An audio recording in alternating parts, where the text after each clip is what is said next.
some people have been disappointed by Nico. However, I would argue there's another group of players you should be more concerned about and that have let Nico down. What do we do, Coop, if we want to be a part of the program? Cooper Mays here. Hit like and subscribe. All right, what down, Coop? Coop here. First down. First down is this.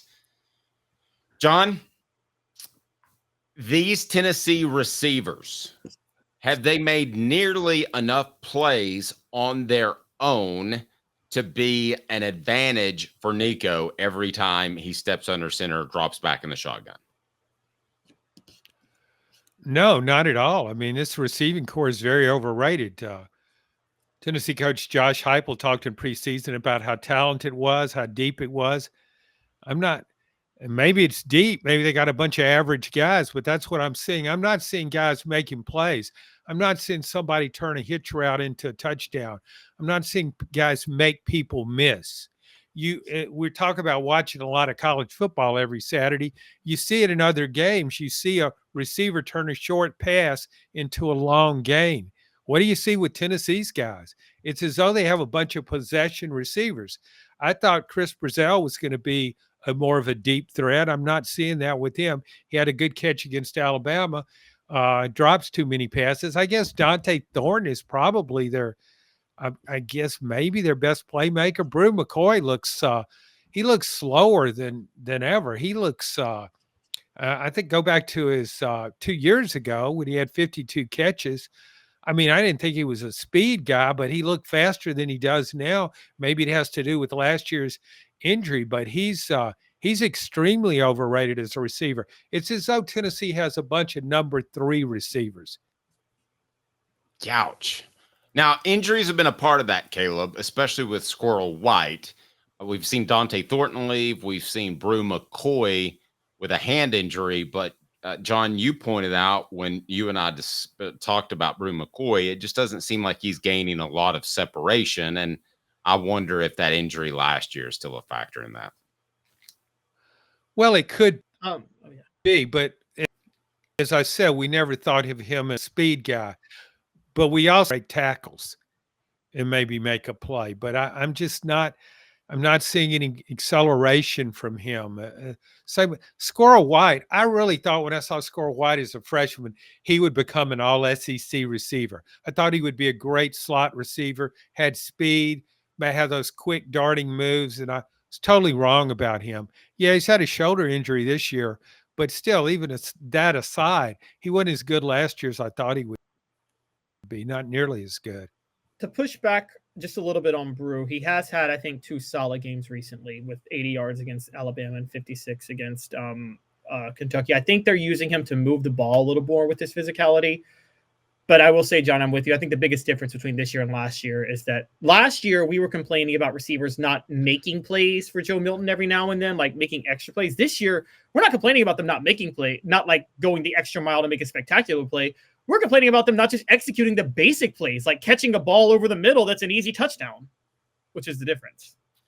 Very true. Let's get to second down. Yes, John? No, go ahead. No, you can go. I insist. No, I'm not going. It's your show, Dave. You want second down? Let's do second down. Amazing. Second down. Is Brew McCoy more of a tight end than a wide receiver? Yeah, he's kind of smallish for tight end. But you do think he's more of a tight end than a receiver? Yeah.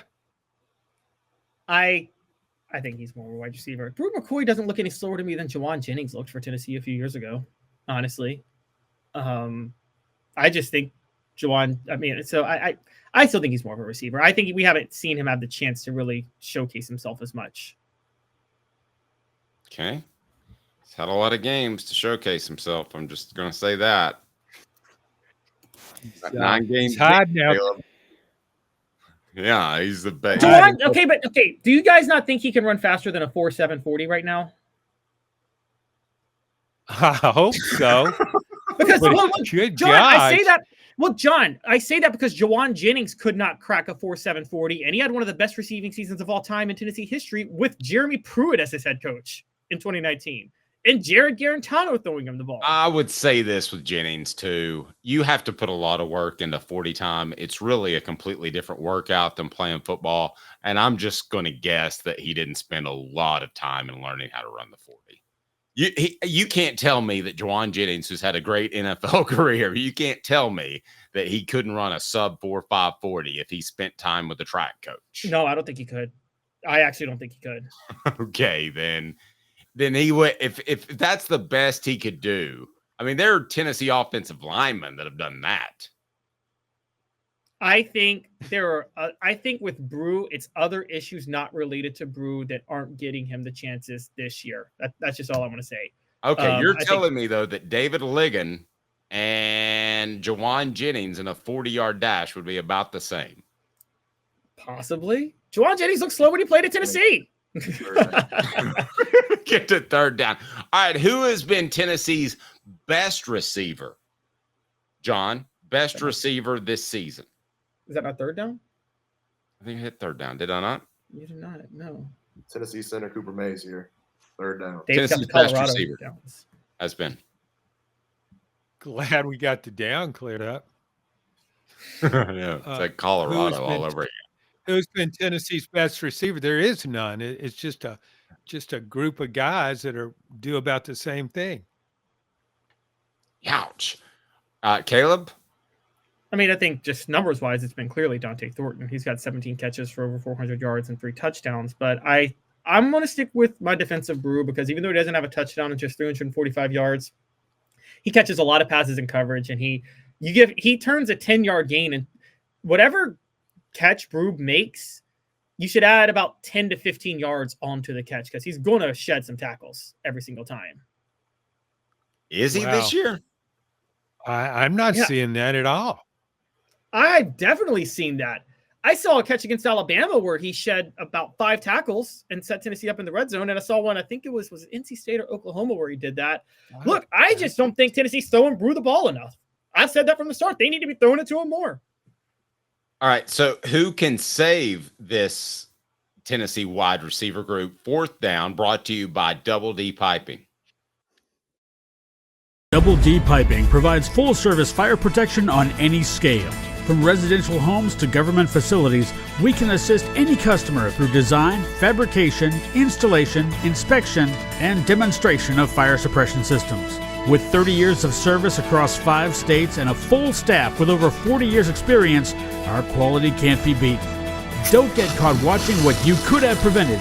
Call Double D Piping, the absolute best in fire prevention. That's hot. It is. All right, so who is the receiver for fourth down? All SEC center Cooper Mays here. Fourth down. That could salvage this season for Tennessee's wide receivers. I will go first. I think it's Chris Brazzell. I think he has had the drops. I think that he is a jump ball guy that they can go to if they use him in that way. And I realize Josh Heupel wants these fantastic passing route combinations and he wants you to run it according to the tree. But once a half, you should say, Chris Brazzell, go run deep. We're going to chuck it up to you. I think he could have a huge impact on the second half of the season. Especially, there were a couple of plays I thought, now I know he's had drops, but there are a couple of plays, John, in which I thought that Nico should have given him a better opportunity to catch the ball. Yeah, I just can't get that last game out of my mind with that drop he had. That's possible. I tell you who I could save the receiving core is Dylan Sampson. I would throw him the ball more.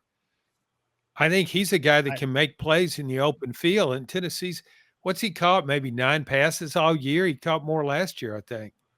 Well, no, I agree with that. But Caleb brought up a really good point, and I didn't come down on Nico as hard as Caleb did. This is a couple of weeks ago where Dylan Sampson is literally standing in the flat with no defender within 38 yards of him. And I think that's a high-level read for Nico. Now, that's a high-level read that's difficult in the first half of your first full-time season as a starter, but it better not be difficult in the last half or the last third, wherever we are. What we're saying is Nico needs to turn more into check down Tom Brady. who became the greatest quarterback of all time because he never missed the check down. Great way to play Well, chess, John. But I'm playing checkers. But don't you think Dylan Sampson could make plays in the passing game? He's a guy that can break tackles. He can elude defenders. I just think he has more playmaking skills than anybody in that receiving core. May I raise my hand as giving you the reason why he hasn't? I think that Josh Heupel has been so determined to make this downfield passing game work that it's affected his judgment in more than one way. And I think that's one of the ways. Is that a reach by either of you guys? No, I kind of agree. No, you little bit really sold that well, Dave. Thank you. Well, I mean, John, to bring it, Dave has always brought this up to me, and I know you're a fan of him and I'm a fan of him too, but Me? You're all both fans of me? No. Dave's brought this up, and I'm a fan of him. And what I know I'm about you to say are is, too. Dave brought this up to me about Steve Spurrier, who you covered closely, and we're all fans of Spurrier here, but we've called Josh Heupel the modern day Spurrier. But John, even wouldn't you agree that like towards the end, one of Spurrier's Achilles heels at Florida was he tried to make his passing game work, even if you took it away from him, and he would get desperate and just get frustrated and throw it way too much and not patiently settle on the run game. And that's where I'm seeing another form of Steve Spurrier and Josh Heupel this year. John, I still remember it was a preseason event, and the always insightful and intellectual John Chavis said to us at a remote, me and Jimmy Himes, he said, I think we got him figured out during the break. Sure enough, they did. I think, though, to Caleb's point, it was more about Steve Spurrier being too stubborn in throwing the football. I think in that 2001 game, which is one of the greatest wins in Tennessee history, if Steve Spurrier just decides to run the football, I'm not so sure that Florida doesn't win that game. Well, I do know that Steve Spurrier, when he went to South Carolina, completely changed his offensive approach. He became a run-first guy. And some of Steve Spurrier's best teams at Florida, he ran the ball effectively. Mostly in the second half, though. Mostly in the second half. Yeah, but that was by design. I mean, that's how it worked. I remember Eric Rhett piling up a lot of yards in the second half. And that, I tell you that, yeah, I've made that comparison between Heupel and Spurrier a lot, but not so much anymore. I don't think Heupel's a play caller. Well, I would say this. If that's the only thing he's missing, then he's still a very good coach as far as putting together a game planning. Oh, I agree. I agree, but I don't think he's in Spurrier's class.